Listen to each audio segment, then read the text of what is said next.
శుభోదయం. నార్మంచి నోట ఓ మంచి మాట ఈ శీర్షికన ఈ రోజున ఒక్కరోజు తినకుండా ఉంటే చస్తామా? అవునండి, శీర్షిక ఇది. ఒక్కరోజు తినకుండా ఉంటే చస్తామా? ఎందుకంటే ఇన్స్పిరేషను మహాశివరాత్రి ఇన్స్పిరేషన్. నాకు నిన్న మహాశివరాత్రి కదా, అది ఇన్స్పిరేషన్తో చెప్తున్నాను. సాధారణంగా పొట్టి శ్రీరాములు గారు ప్రత్యేక తెలుగు రాష్ట్రం కోసం అని చెప్పి చెన్నైలో ఆ రోజుల్లో ఆమరణ నిరాహార దీక్ష ఎంత కఠినంగా పాటించారో మనకి తెలుసు. కఠినంగా పాటించారు. 21 రోజులు 22 రోజుల దాకా కఠినంగా ఉన్నారు.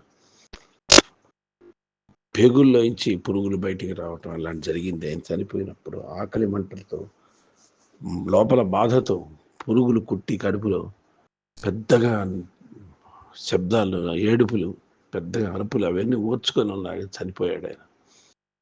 అది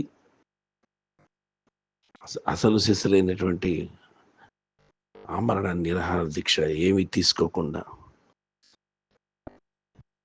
అలాంటి త్యాగనిరతి కూడా నేను అనట్లేదు, అది త్యాగనిరతి, దాన్ని కూడా నేను తప్పు పట్టట్లేదు. ఆయన మహానుభావుడు, చేశాడు. అంత గొప్పగా స్ట్రిక్ట్గా ఉన్నాడు ఆమరణ నిరాహార దీక్షలు. ఈ రోజుల్లో రిలే నిరాహార దీక్షల్లోనే చాలామంది ఉండలేకపోతున్నారు. పక్కనే ఏదో జ్యూసులు తాగుతున్నారు, మజ్జిగలు తాగుతున్నారు, ఏవో చేస్తున్నారు. సరే, ఇదంతా పక్కన పెడితే అసలు విషయానికి వద్దాం. మహాశివరాత్రి నిన్న.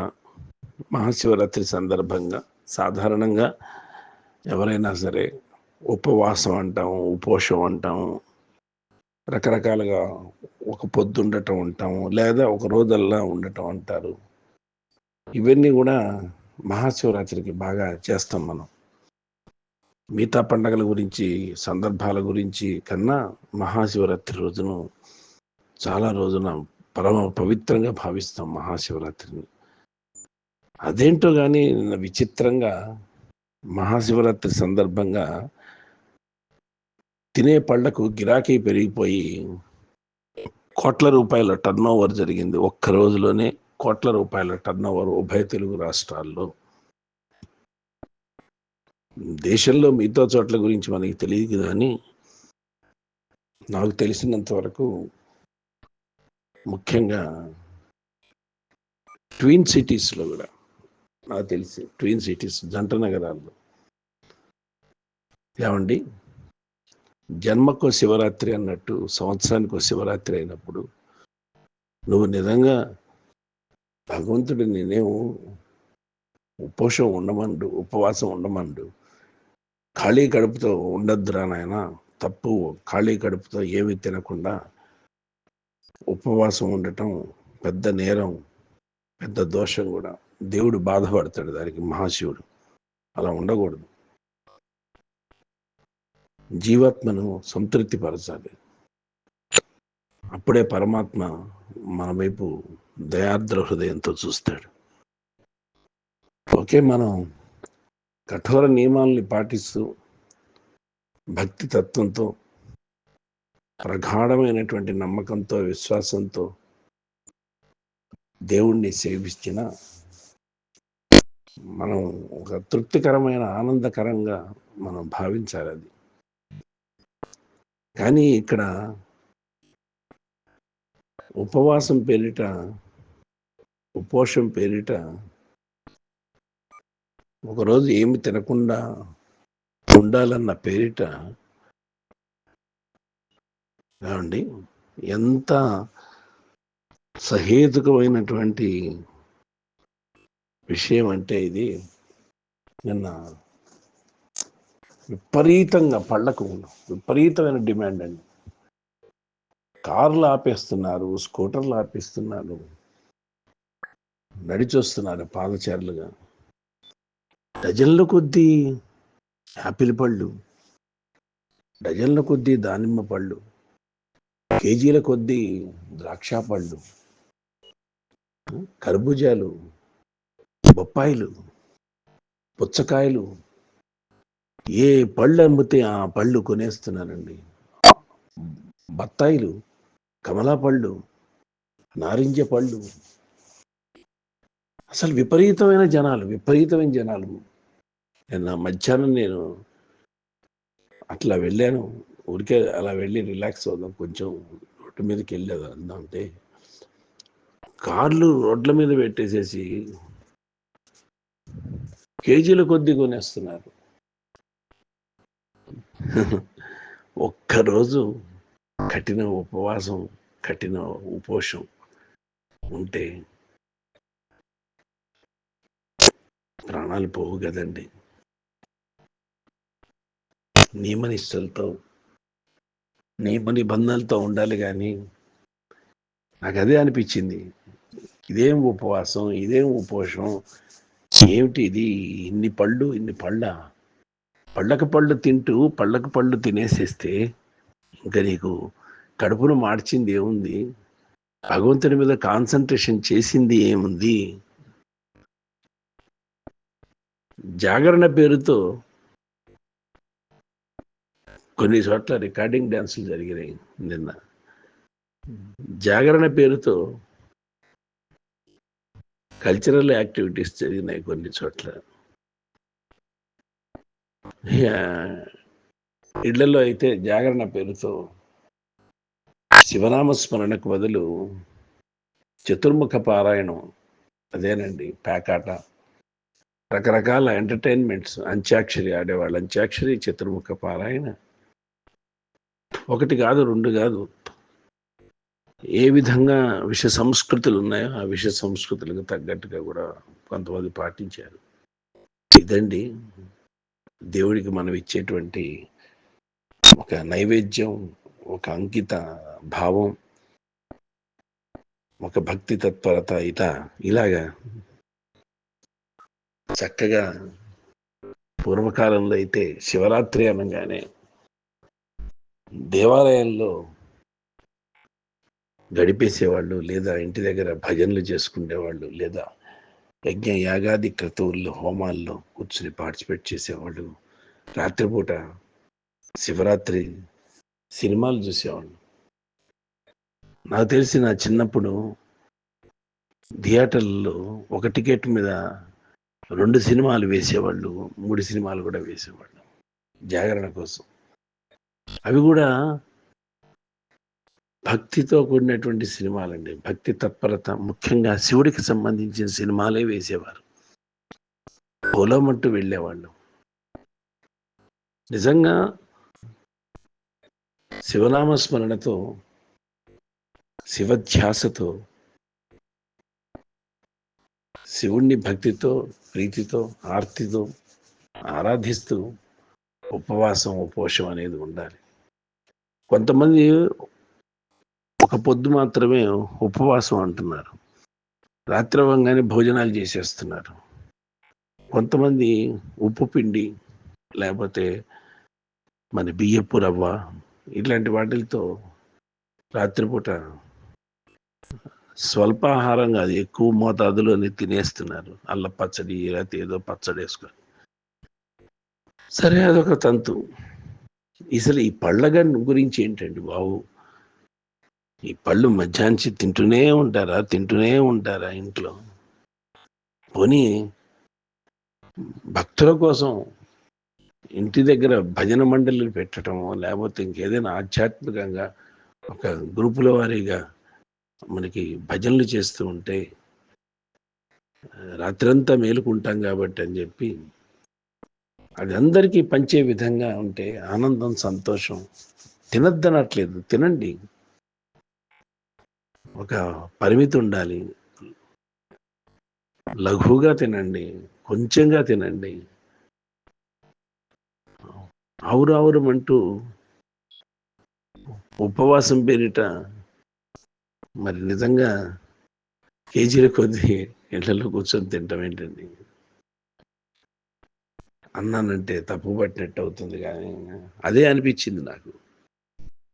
ఏంటిది? నిన్న నిజంగా చెప్పాలంటే అండి, రోజువారీ నాకు తెలుసు నేను దైనందిన జీవితంలో ఓ మధ్యతరగతి కుటుంబానికి చెందిన వ్యక్తిగా చూస్తూ ఉంటాను. ఎలా అమ్ముతారు ఏంటి అని. రూ.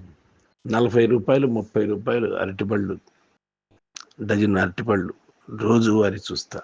నిన్న రూ. 150, రూ. 200 అమ్మారు డజన్. కొన్నారు. యాపిల్ పళ్ళు 100కి 4, 100కి 5. నిన్న రూ. 120కి 3 చాక్ పీసులతో బోర్డు పలకం మీద రాసిస్తున్నారు. కొనేస్తున్నారు. ఫిక్స్డ్ రేట్ అని పెట్టారు. ఎగబడి కొన్నారు. ప్రాఫిట్లు వాళ్ళకి ఎన్నో ప్రాఫిట్స్. అలాగే కమలా పళ్ళు రూ. 10 చొప్పున 100కి 10 పళ్ళు.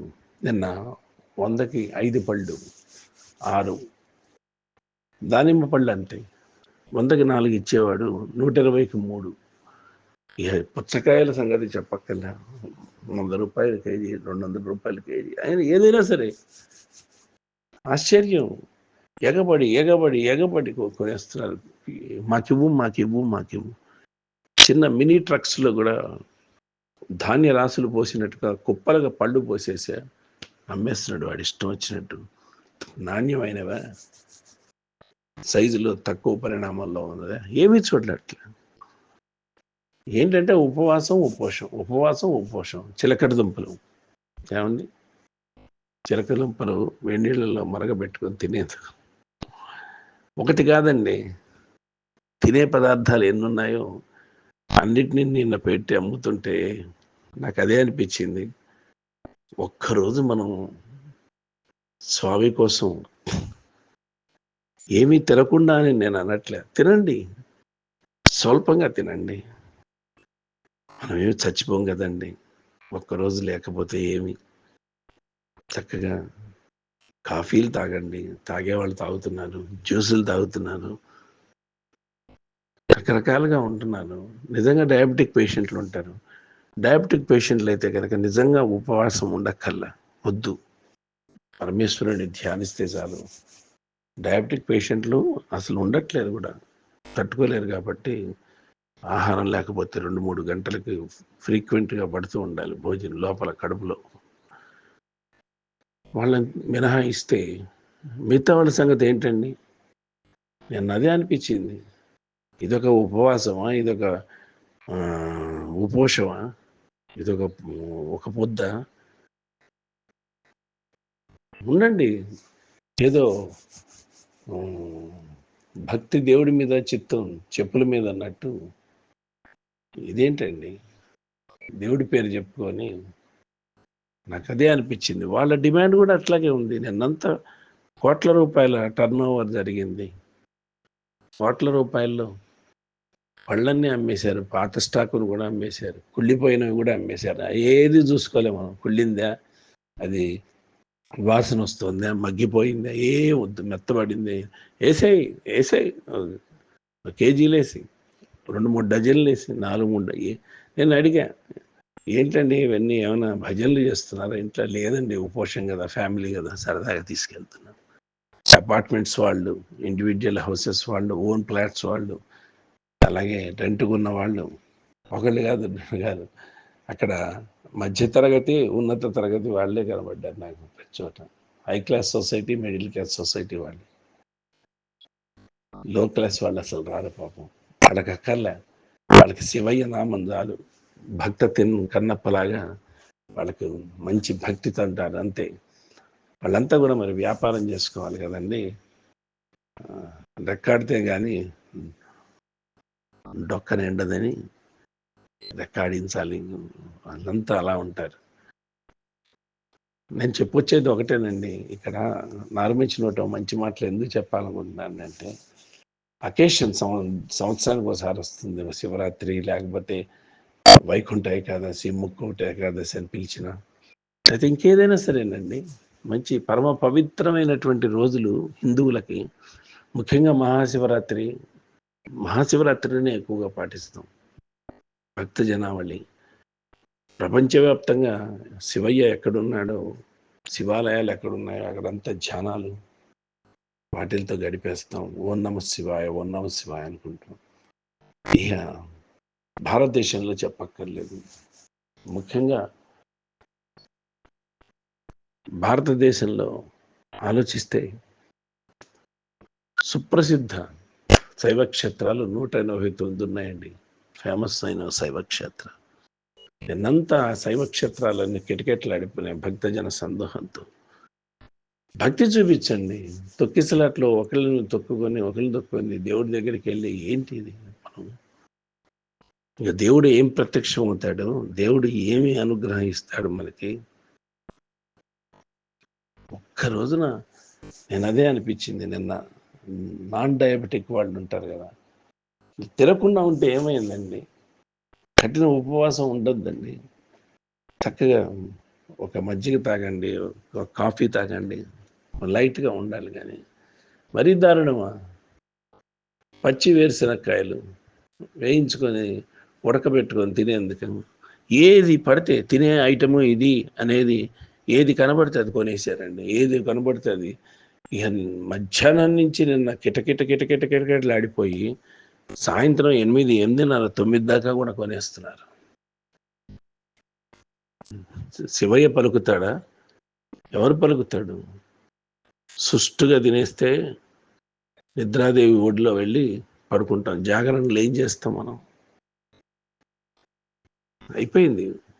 ఒక భక్తి, ఒక ఓర్పు, ఒక తన్మయత్వం, ఒక ఆధ్యాత్మికత అన్నీ.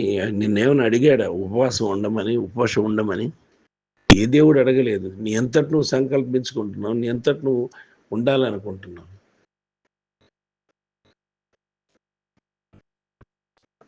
ఎందుకు చెప్తున్నానంటే, కనీసం సంవత్సరంలో ఒక్కరోజైనా నా మీద లగ్నం చేయండి రా భక్తి అని ఈశ్వరుడు, దేవదేవుడు కోరుకుంటుంటే మనం చేసేది ఆయనకి ఇచ్చే ఘనమైనటువంటి నివాళులు, ఘనమైనటువంటి భక్తి ప్రపత్తులు, ఘనమైనటువంటి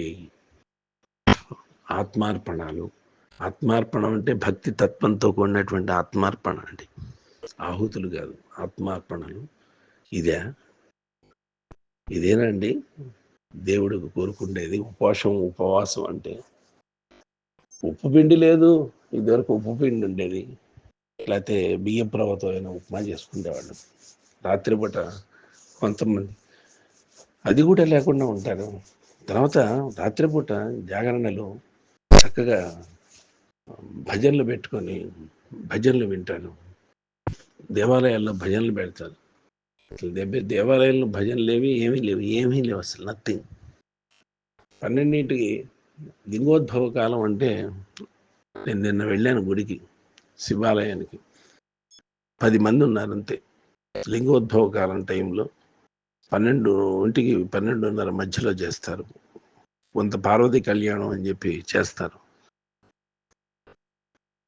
అంటే మనిషి ఏమి తట్టుకోలేకపోతున్నాడు. భక్తి పెంచుకుందాం, ఆధ్యాత్మికత పెంచుకుందాం. సంవత్సరంలో ఒక రోజున ధ్యానం చేసుకుందాం. కొంతమంది విభూతి రేఖలు పెట్టుకుంటే మొహమాటం అనుకొని చిన్న నుదుటిన విభూతి బొట్టు పెట్టుకున్నారు. నేను అదే అనిపించింది. ఇవన్నీ ఆయన కోరాడా? నిన్ను కోరలేదు, మనంతటా మనం తెచ్చుకుంటున్నాం. దయచేసి నేను చెప్పదలుచుకుంది ఒకటేనండి. కనీసం ఒక్క రోజున గాంధీ మహాత్ముడు గతంలో ఒక రోజున ఉపవాసం ఉండండి, మంచిది ఆరోగ్యానికి అని చెప్పాడు. చాలామంది వెంకటేశ్వర స్వామికి అని చెప్పి శనివారాలు మోస్ట్లీ ఉంటారు. రాత్రిపూట టిఫిన్ తింటారు అంతే, జస్ట్ అన్నానికి బదులు. కొంతమంది చాలా కాలం నుంచి డయాబెటిక్ పేషెంట్ కానీ వీళ్ళంతా రాత్రిపూట పళ్ళు తినేవాళ్ళు ఉన్నారు, దోశ ఇడ్లీ తినేవాళ్ళు ఉన్నారు. చాలా కాలం నుంచి మెయింటైన్ చేస్తూ రోజు అట్లా చేసే బదులు ఇవన్నీ ఏంటండి అసలు?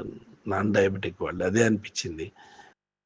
సో ఒక్క రోజున భగవంతుడికి మనం అర్పించుకుందాం.